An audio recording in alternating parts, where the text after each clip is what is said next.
So I'm going to be assessing this room right here. And the first thing that I do notice while looking in this room or being in this room is that the shoes are on the floor and they're not put in like per se a bin or anything of that sort, so that way they are out of the way, especially if the patient themselves want to go from the bed to the door to get to the bathroom. Another thing I do notice are the two bags that are on the floor.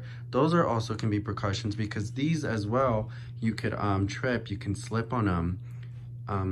And then we have that. Another thing I do see over here in this area over here is the cable on the floor. So that cable itself can cause it can cause a hazard.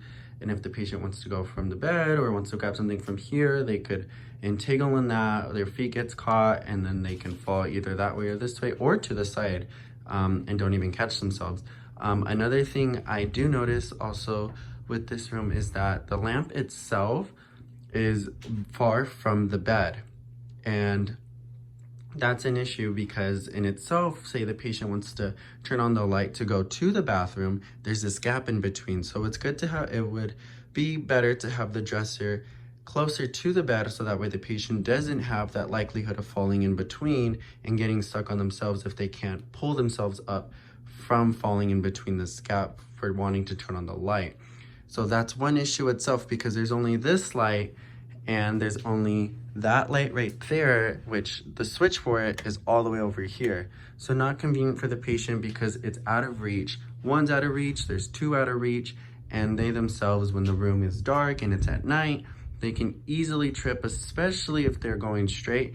These bags that are on the floor, any one of these to try to turn on per se this lamp manually, they can trip and fall on the way there into the wall or into the window and possibly injure themselves falling that way, or per se falling into this dresser and hurting or scraping themselves in some form of way. Other than that, the bags on the floor just need to be removed and put in a safe place where they can be reached.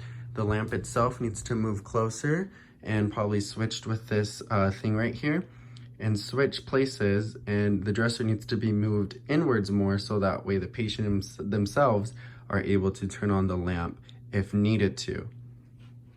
And also if the patient does wear any form of glasses or any form of eyewear that they need to wear at night, they should be put on the dresser right there for easy access for themselves. And then also the cable needs to be up from the ground and all these shoes need to be placed in a proper bin, possibly underneath the bed, in the closet, anywhere that is out of reach for the patient, so that way there is a clear pathway from the bed to the bathroom itself.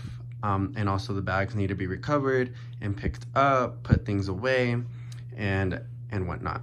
And that is it for assessing this room. Oh, another thing would be possibly removing all these jackets here from the door because the patient themselves, if you can see, you can't really see the doorknob. It's gonna be behind here. So if the patient needs to go in a hurry, if there's like an emergency and the patient can't get out because all of these jackets are in the way, and it can cause some form of, delay. And so I would say removing this, removing these jackets would also be another safety hazard as far as if they're kept on there. So removing them would be a great idea, putting those out of the way so that way there's no obstructions from the door and from the doorknob itself.